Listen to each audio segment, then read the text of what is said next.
All righty, you probably have seen this young man all over the place. He's been on Bigger Pockets. He's doing big things in real estate. He got his portfolio up to 200 units. But you know what? He's matured. He's got a little older. He's got a little wiser. He is now looking to downsize his portfolio, simplify the management of his portfolio, and even upgrade his portfolio. What the heck are you doing, Cody Davis? What's going on? Hey, it's great to be here. Good to see you. And yeah, my perspective's changed a little bit over the last few years of growing up and seeing how things actually play out. Very, very. It's funny. I don't, no disrespect. You and I are boys. But when you say grow up and you're like 7 or 8 years younger than my daughter, it gives this old man a chuckle. So I apologize. Glad I can make you laugh.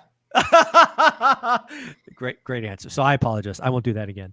So why don't we remind people of your kind of origin story, just so we can talk about the run up to the 200 units, all the things you were doing, the move and the groove and the partnerships. And then you had this epiphany. It's like, hey, time to simplify, time to upgrade, time to downsize. Why don't you give us 3 to 5 minutes of who Cody was running up this hill, and then we'll talk about the graceful walk down. Well, the very beginning started at 18, and I was helping pressure wash and clean up yards, trying to make a little bit of money. And someone mentioned, hey, you should, instead of working on these places, you should figure out how to buy one. And I put out a little Facebook post and told people what I was doing, get a little bit of attention. Didn't realize that's what I was doing, but I was looking for help. Right. So I put out that little Facebook post saying, hey, I'm working these jobs, trying to save up to buy a duplex by the time I'm 21. And this guy said, hey, you should come get your license. In the post I mentioned I was going to college. So he said, drop out of college, come join me. You'll make a ton of money. And I didn't make any money, but I got involved in real estate. What year was this, so people realize? Sorry. I made my post, I think it was December 2018. So I was 18 years old. Okay. I got my license in January of 2019. And fast forward, not doing a whole bunch, but observing a whole bunch, I ended up buying a 12-plex in September, October timeline of 2019. So 9-10 months later, I had bought that seller finance 12 unit, 0 money down. Nice. And my career has been built off of meeting with people that are a lot farther than me. So I'm actually wearing a Mason's Place sweatshirt today. It was the thing that felt comfy, but then I realized it actually made sense for a podcast because I met with so many owners that were way farther than me at this coffee shop. And I learned how they built their business. I learned when they expanded, when they contracted, and they ended up giving me a lot of opportunities to buy low quality properties with high unit count that had opportunity to improve and theoretically make money on as I raised rents. And I did what they told me to do over the course of 5 years and got to a couple hundred units, realizing that's not necessarily the answer. Yeah. Well, we'll definitely get into that in a minute, but I want to go back to the beginning because it is, this channel, One Rental at a Time, is really about encouraging people, get uncomfortable, get out of your area. And one of the things I know about real estate investors kind of universally is they're willing to help people that are willing to do the work, right? You talk about these coffee shop meetings, and I think it's great you're wearing the sweatshirt because it's kind of one of those touchstones or memories. And, we're okay helping the next generation come up because we were that person at one point. We all were that person with 0 units, with stars in our eyes. And, we often want to help that person. We often want to make your path less bumpy than ours. But you, Cody, you got to keep showing up. You kept doing it, which you did, right? You ended up getting a 12 unit less than a year later. But I want people watching this to realize there's no magic. Cody wasn't some, gifted, eloquent speaker and doing all these flashy things. He was just finding people, asking questions.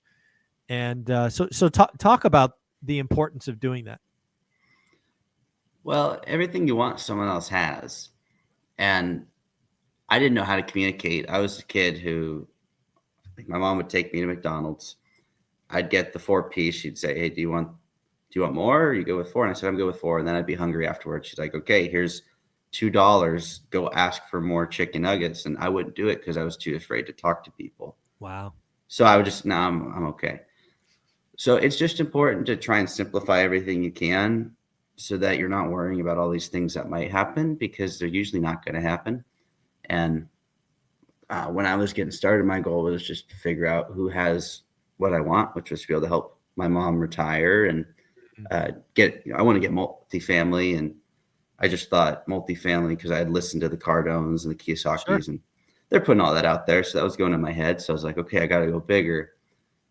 How could I do that? Because I wasn't smart enough to go become like a brain surgeon, earn a ton of money. And it wasn't the thing. I didn't think I had a path to getting ahead. So I figured, who has multifamily? Let's go meet them. Yeah. I love that. That's, again, folks, there's beauty in simplicity.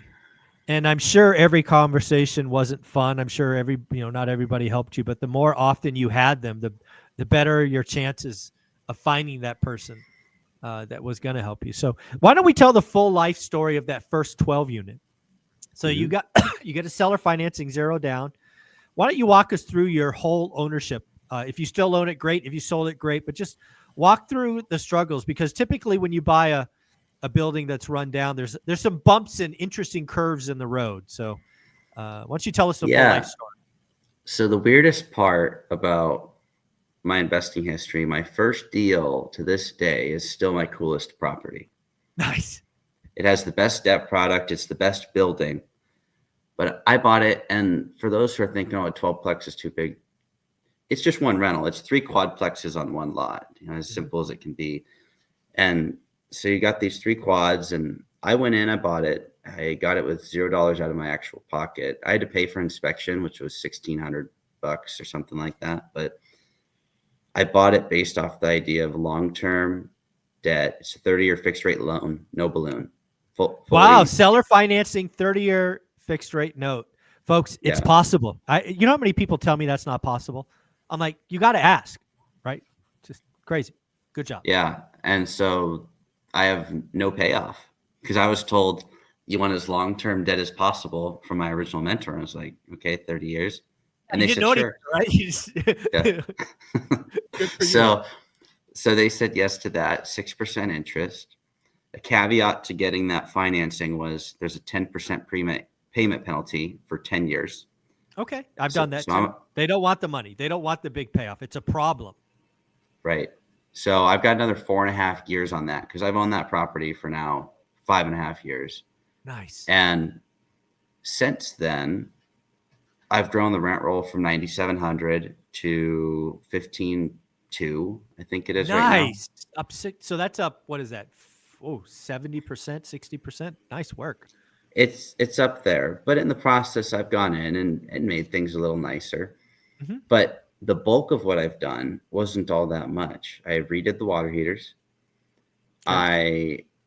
I actually added a unit.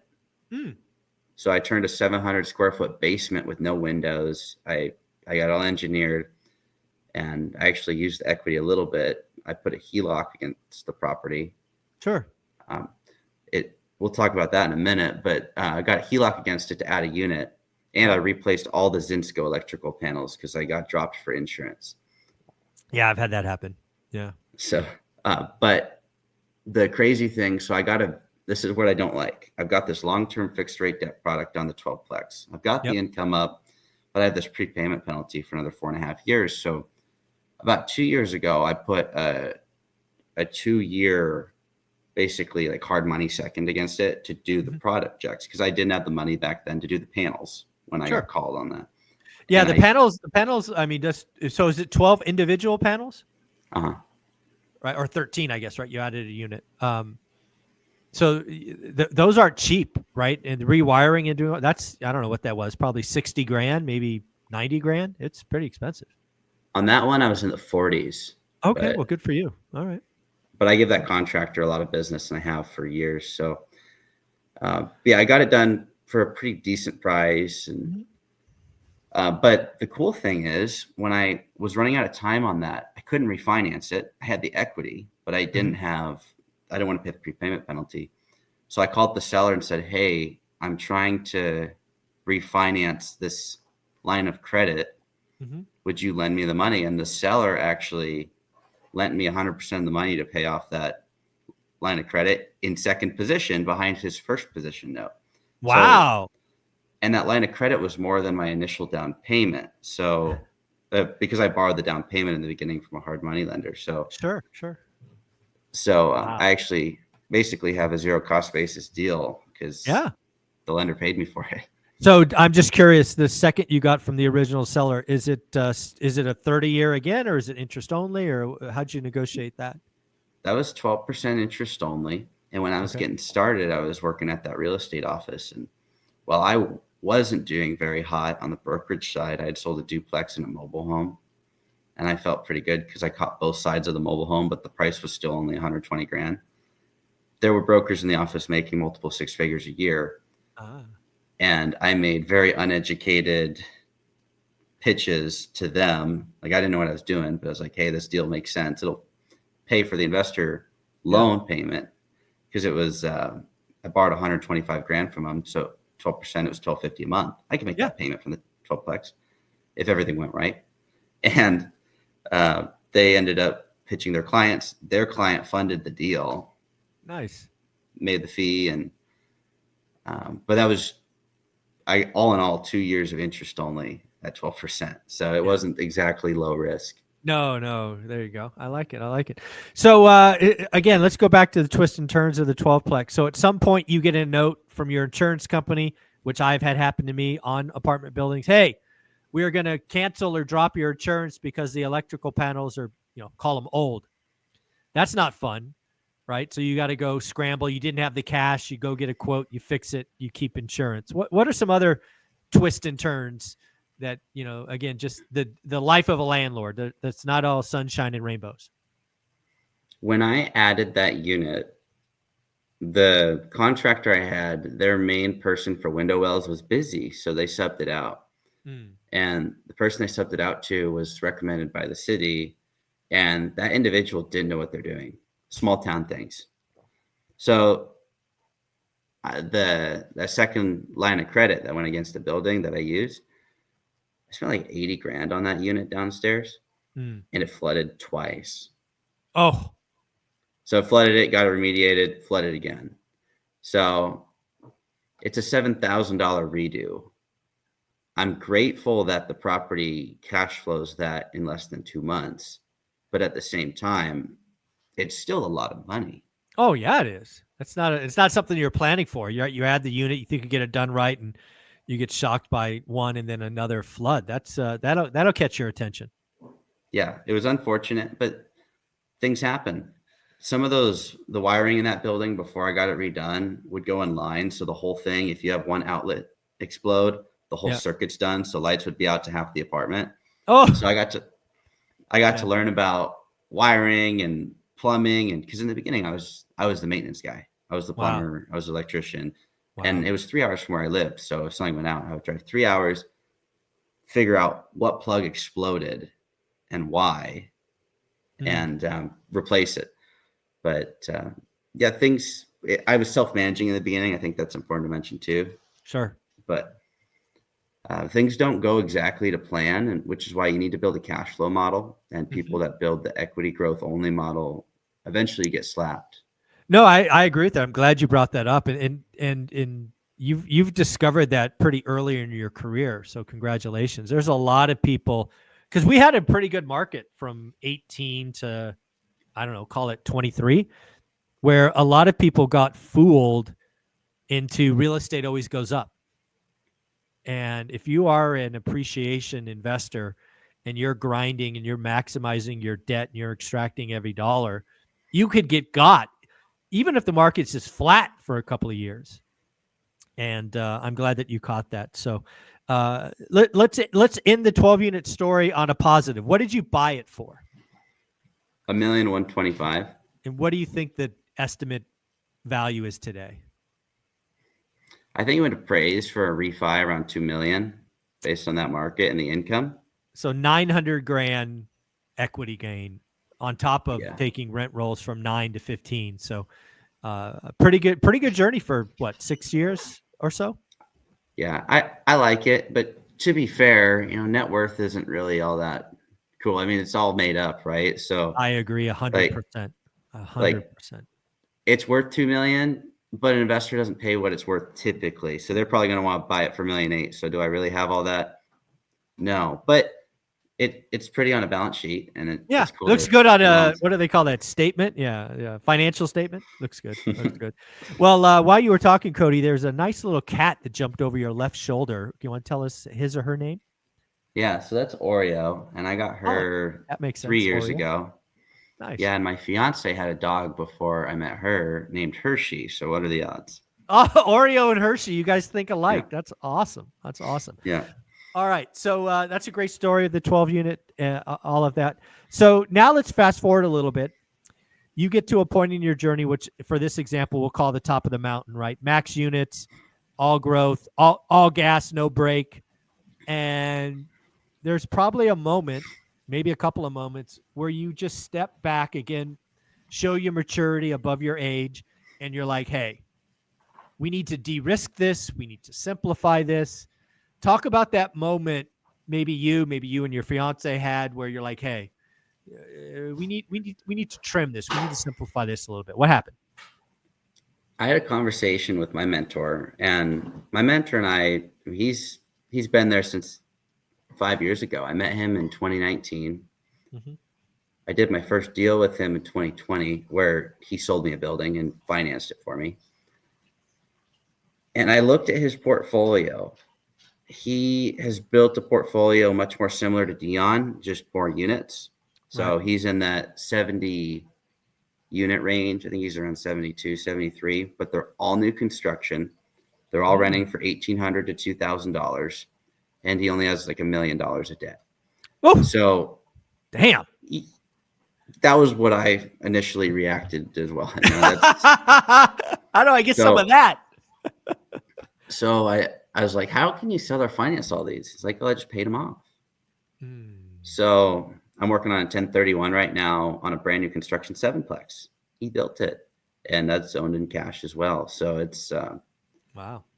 It's pretty amazing to see what people have built, and less units, but getting more. And I realize what I Say that have. again. Say that again. Less units, but getting more. There's magic in that. It's phenomenal. I have more profit with 98 units than I had 10 months ago with 200. Say that again, please. Yeah, I've got more profit with 98 units than I had with 200. Folks, it was 10 months ago. Yeah, folks, stop getting enamored with the unit count. It's a shit number. I don't know what other word. It doesn't matter. There are people flexing on social media talking about having thousands of units. They don't. They got 1% of something for raising money, or building an empire of 200 units that is very stressful, highly leveraged, lots of complexity is not the goal. The goal should be able to have enough cash flow coming in to enjoy your life. And if you could do that simply with less stress at 98 units than 200, do that. Right, Cody? Absolutely. And part of that is when you have a simpler portfolio and a nicer portfolio, it's easier to optimize your debt. What I found is I built this bigger than usual business in 5 years without syndicating, and banks said, whoa, we don't really want to lend to you right now. Yeah, we don't understand what you're doing, right? Yeah, and that's what they told me. And it wasn't just one lender, it was most lenders. I had a few people that believed in me, and some smaller banks and credit unions that lent me a lot of money to refinance these things. But most of them said, look, I need you to prove yourself for probably another 2-3 years before we'll consider giving you a loan, because you have a lot of stuff going on, and it's a lot of old properties. So my takeaway was, okay, if my mentor makes 6 figures a month in cash flow, not high 6 figures, but he makes 6 figures a month. Yeah, cash flow, I did the math in my head. It's 6 figures. Yeah. Yeah, it's pretty amazing, because his only $1 million loan is in the 4% range. So it's like, if he can make that much with that few units, right? Yeah. I don't need 200 units. No. Let me upgrade to newer stuff so I'm more bankable. Let me own less stuff, but own it by myself and just have a foundation. Nice. And then with 98 units, real estate doubles every 15, 17 years or so in my market. So Yeah. if I just wait, I will buy more stuff. But if I Yeah. didn't, I'll be okay. No, this is amazing. I hope more and more people are taking a hold of this. Again, it's about understanding what you need, about understanding your life. I think one of the things that Dion does so well is he takes it out of the real estate and just, asks you to kind of design your life and then figure out what that life costs.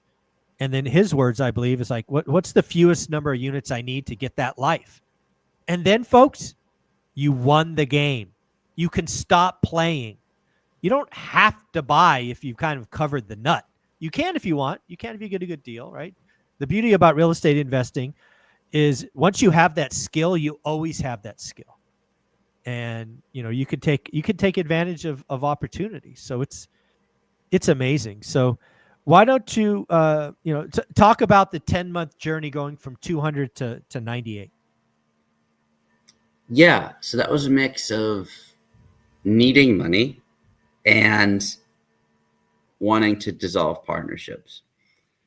The other thing that people don't see with the 200 units in 4 years, which is what it took to get there, was I borrowed a ton of money. It wasn't all at once, and it wasn't from any just one person, but there was a point where I owed investors close to $1 million, and it was owing people money. Example, I had bought a couple smaller rentals, and I ended up buying out those investors on notes. I didn't have the money, so that they seller financed their ownership to me, so I owned 100% of the asset. Got it. So I just started owing these people money in exchange for owning all these assets. So eventually I was just like, all right, enough's enough. If I keep adding investor debt, eventually this is gonna, like, it'll still cash flow, but it's gonna be too stressful. It's gonna implode. Yeah. So my thought was, okay, let me sell out of some of the other partnerships that I'm still in. Ended up selling out of a 24 unit. Just sold out of a 30 unit last Monday. And that's the last deal I'm planning on selling, just to take the money and pay down debt. Right. But it just became the mindset of, okay, what's enough? And 98 units for me is enough. And that's awesome. It's a solid foundation. And now I don't owe close to $1 million to investors. I owe about 450, and I'm just paying it down. That off. Yeah. And once it's gone, it's going to feel amazing. So I'm excited to be there. Yeah. So do you've probably thought about it. How long do you think it'll take to get rid of the last 450? Are we talking a couple years, or what do you think? It depends on if I decide to earn it or borrow it. Because my thought was, if rent goes up on my units $50, add 60 grand in net operating income, well, a year, essentially a little less than that, I'd be able to borrow the 450 and just write a check. But then I'd be moving from a bank. So yeah, you're just moving debt. Okay. I'd be moving debt, but it would lower the cost of capital quite a lot. And yeah, you'd go from 12 to 8 or 7 or whatever. Yeah, and it would go from interest only to amortized, so it'd be paying itself down. But sure, the new net income of the assets, nothing that I currently have, would be what's paying for it. So I've looked at it that approach. I've looked at how could I earn $450,000, and in my little market of Moses Lake, Washington, I don't think being a real estate agent is going to net me that. Yeah, I got but it. It'll probably be a combination of both in the next 18 months to pay all that off. That's amazing. Because so what I'm hearing you say is paying off that last 450 is a significant goal of yours, right? Mm-hmm. Paying off that, I'm just going to guess that paying that off probably increases your net cash flow 5, 6, 7 grand. It's a significant chunk, I'm guessing. Yeah, it's a chunk of money. And fortunate for me, one of those notes is for 200,000. The 450s at 4% IO. So some of it's really low, but it'll still save me mid 3,000s a Okay. month. And And all that's gravy. It's all extra. yeah, Oh, that's it's awesome. pretty amazing. So I'm looking forward to that because that's more than I spend to live. My cost Yeah. of living right now, yeah, I spend 2 grand to live right now. So Oh, we folks, rent a we rent a cheap apartment and we're saving money, and like that's the way it should be in the beginning. dude, there's magic in that. Again, he lives on 2 grand a month, right? So if you have, and if you're on a mission to, add an extra 3,000 or 3,500 in cash flow, that's all gravy. That's amazing, Cody. I mean, there's so many things that you do just natively that are both simple and powerful, right? Something you could have done, and I'm sure you've seen this in others, is you get a little success, you start feeling yourself, and you just increase your lifestyle. You go from Cody living on ramen noodles to, Cody eating sushi and, bigger house and 5 cars and all the toys. And pretty soon you're not living on 2 grand a month, you're living on 9 grand a month. And that's where things can get wild. So the fact that you stayed disciplined, you stayed true to yourself at 2K a month it's probably the secret to your success, right? Because you could have easily doubled or tripled your lifestyle. And if you had done that, you might have blown up. Well, I'll say there's been a couple nights where I've looked at the McLaren and I'm like, I put my phone down and just keep going. But Smart I man. mean, it's fun to look, but that's all it should be right now. What I would tell you to do is just rent it for the weekend. Just because, again, I know a lot of people that have supercars now. I live in Vegas. Most of them, A, don't drive them, and B, most of them tell me they should have just rented it, right? Because it was some Wow. itch they had. And yeah, they keep them in the garage. At least I drove my dream car. I got 106,000 miles on my dream car. So, anyways, Which is oh, I was 18 years old selling car stereos full commission, and a dentist rolled in black. His is black, mine's white. Mercedes-Benz SL at the time 500, 2-door V8 turbo hard top, drop top, just beautiful car. So that's what I own. I've owned it for, I don't know, 6 or 7 years and put 100,000 miles on it. So I still smile every day I turn it on. It's got this ballsy engine. It's awesome. that's the way it should be. Yeah. If you're going to buy a car, drive it, damn it. Stop making it a garage car. It's crazy. Mm-hmm. So I love this. So Cody in the beginning meets people, asks questions, gets started, grows to 200, now comes down the mountain to 98, on target to pay off 450,000, at least 250 of that's high debt, 200 at 4%. Nice work. Where does Cody go from here? What happened? Where does Cody go from here? And how old are you? Like 26, 25, 26? I just turned 25 2 months ago. All right. So you're 25. You've probably got 100 years ahead of you. Right? Oh my, So that's awesome. a lot. We'll see. This is great. Where do you go from here, Cody? When I got started, my mentor, who now I'm working on deals with more so than I was back then, said developers are the richest people on planet Earth till they can't finish their projects. And the difference between the ones that finish and the ones who don't are cash flow. And so he's in development now, and he's building bigger and bigger buildings. He's doing it in cash, so that's a different position to be in. But oh yeah, that's strong. Yeah, it's hard to go broke paying cash. See Dave Ramsey. Yeah, but the reason he said that thing on development is he's like, this is where you should try and grow to. However, you're going to get slapped if you try it too soon, is my takeaway from that convo. And I agree. He said his number was 40 rentals. He said, get to 40 rentals and then get the leverage down on those so you have cash flow, and then do your first development, and you can build it to sell it, pay the taxes, put the money in the bank. And then you can start to build it with less leverage and keep it. And eventually you can build it in cash. And if you really want to go bigger, then you can stack a bunch of cash for a couple of years and go do a bigger development and be okay. But that's where you make most of the money. Nice. So that's where I believe I will go to in the next 5 years. Not big scale, but build a 10-plex here, 20-plex there, try Sure. and do it with low leverage, but getting everything I own currently in a position to where that's not a super high risk dice roll. Yeah, I love all of this. So let's fast forward 3 years.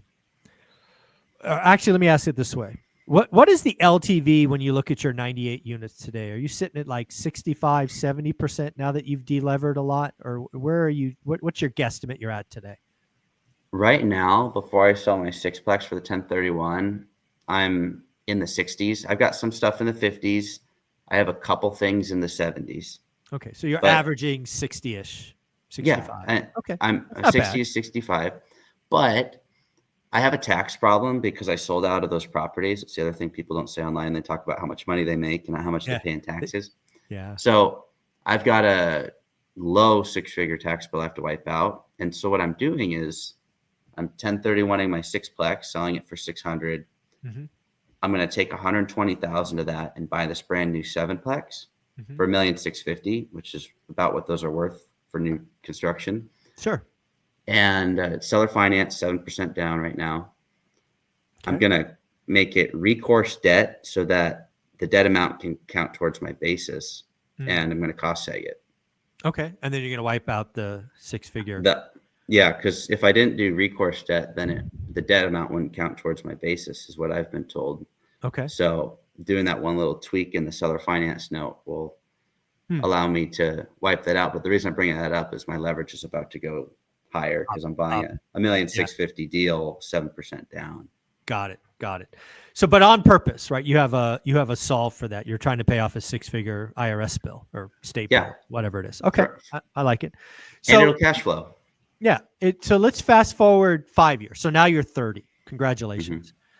What do you think your LTV is at 30? Obviously, you'll have some appreciation, right? You'll have some pay down. You may have bought more. Do you see yourself getting sub? I guess I'm asking, do you see yourself going sub 50% given what your mentors kind of coaching you? I believe I will. But the nice thing is I know how to buy stuff 90% leverage where it cash Yep. flows. So if I want to ramp it up, I can do it really quickly. Yeah, you can turn it on or off. Right. And so I imagine I'll take some of my stuff down even lower than 50%. Hmm. And I'll just try and find what's the best debt product. So if I have an asset that wouldn't get a very ideal debt product, I won't lever that. I'll just lever the bigger asset with a lower interest rate, better term. Okay. And look at it as a portfolio, not to kill any one deal for cash flow. I don't want to ever have a negative bleed, but yeah, we call those optimizing. alligators, Cody. Those are alligators. Yeah. You don't Yeah, want we them. don't want it chomping at us. No, exactly. It's a great image. The only picture in my first book, an alligator eating bagfuls of money. Not good. Yeah, so I don't want any of those. And so I'll just try and optimize it the best I can. But I met with a guy, to just do an aside really quick, and his family owns about 1,000 units, almost paid in cash in LA. Wow. Oh, geez. Yeah, they're big players, and they don't syndicate. They've just been doing it the family's been doing it for 60, 70 years. Right. So they built their principles, and some of their principles talk about what generation uses what leverage point. And when you're growing, where do you stay at? And it's kind of cool to build. So I don't know that I want to pay anything off right now, but I have a feeling that that'll be instilled in the next generation to come for my family. Yeah. No, I think that's the beauty of real estate is it is something that can go from generation to generation. You could take the principles that you've owned, pass it on to the next generation when that comes. And yeah, it would not be shocking to me that you deliver a portfolio, that's largely free and clear. I mean, that's something Olivia and I are talking about now, right? We're 30 years ahead of you. And we're seriously looking at like, how do we deliver this to our daughter in the most, efficient way with the least amount of headaches? One thing that we didn't get right, at least yet, is Teresa, that's my daughter's name, has no interest in real estate. So we're trying to solve for that. We've got hopefully a couple more decades to go, so maybe she'll come around. But yeah, there's this can be generational. So I applaud you for thinking about that. Well, That's an interesting topic, because all the people that sold me property, none of their kids were interested. And they spent the time that you're talking about spending trying to convince them. So they put their kids in a position of being a lender where all those properties got converted to notes that pass over Yep. with Yeah. rather large prepayment penalties, so that their kids wouldn't likely get a large sum of money for a long period of time.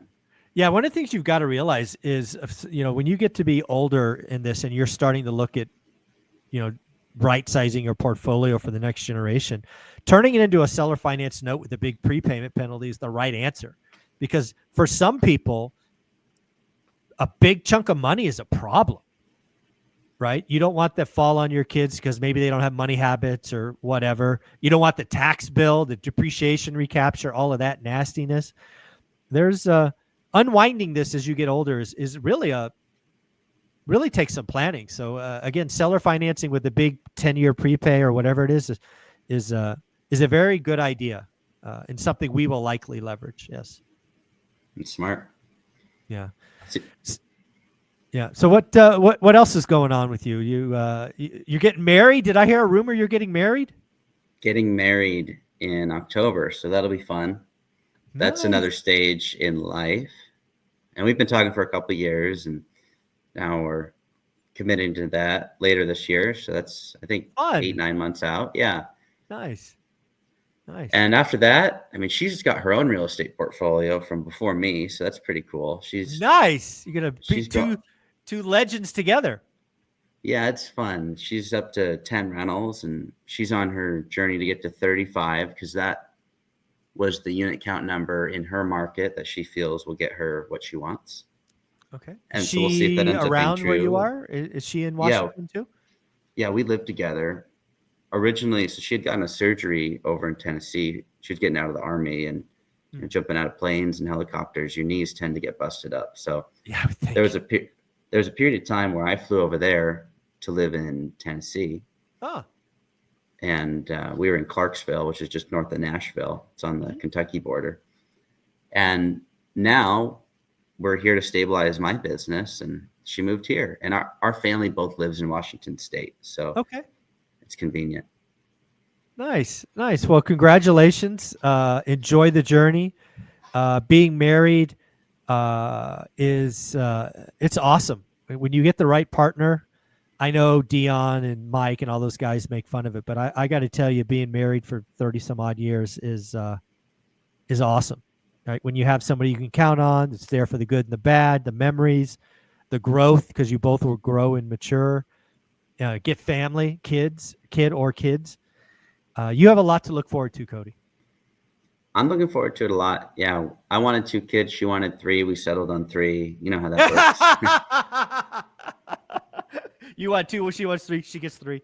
Yeah, pretty much. So, but it's going to be a lot of fun memories, I'm sure, to come. And oh yeah, you're gonna have a blast.